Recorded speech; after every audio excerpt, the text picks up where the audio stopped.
വാഴാനി ഡാമിലെത്തുന്ന വിനോദസഞ്ചാരികളെ സ്വീകരിക്കാൻ ഇനി കുട്ടവഞ്ചി സവാരി.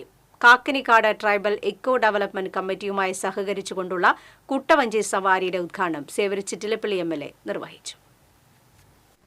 കാക്കിനിക്കാട് ട്രൈബൽ ഉന്നതിയിലെ 9 ആദിവാസി കുടുംബങ്ങളിൽപ്പെട്ട പരിശീലനം ലഭിച്ച അംഗങ്ങളാണ് കുട്ടവഞ്ചി സവാരിയുടെ റൈഡർമാരാകുന്നത്. ഇവർക്ക് കഴിഞ്ഞ 20 ദിവസങ്ങളിലായി സുരക്ഷയും മുൻകരുതലും മാർഗനിർദ്ദേശങ്ങളും സംബന്ധിച്ച സമഗ്രമായ പരിശീലനം പൂർത്തിയാക്കിയിട്ടുണ്ട്. ആദ്യഘട്ടത്തിൽ 4 കുട്ടവഞ്ചികളാണ് സഞ്ചാരികൾക്കായി ഒരുക്കിയിരിക്കുന്നത്. ആവശ്യകത വർദ്ധിക്കുന്നതനുസരിച്ച് കൂടുതൽ എണ്ണം സജ്ജമാക്കും. 4 ടൂറിസ്റ്റുകളടങ്ങുന്ന ഒരു സംഘത്തിന് 400 രൂപ മാത്രമാണ് ടിക്കറ്റ് നിരക്ക്. കുട്ടവഞ്ചികളിൽ ലൈഫ് ജാക്കറ്റ്, അടിയന്തര മെഡിക്കൽ കിറ്റ് എന്നിവയുണ്ടാകും. യാത്ര ചെയ്യുന്ന ടൂറിസ്റ്റുകൾക്കും റൈഡർമാർക്കും ഇൻഷുറൻസ് പരിരക്ഷയും ഏർപ്പെടുത്തും. പീച്ചി വനവികസന ഏജൻസിയാണ് നിർവഹണം. വാഴാനി ടൂറിസം വികസനത്തിന്റെ തുടർഘട്ടങ്ങളിൽ കുട്ടവഞ്ചി സവാരിയോടൊപ്പം പ്രകൃതി നടത്തവും വന ഉൽപ്പന്നങ്ങളുടെയും കരകൗശല വസ്തുക്കളുടെയും വിപണനവും സംയോജിപ്പിക്കുന്നുണ്ട്. TCV news, Vadakkanchery.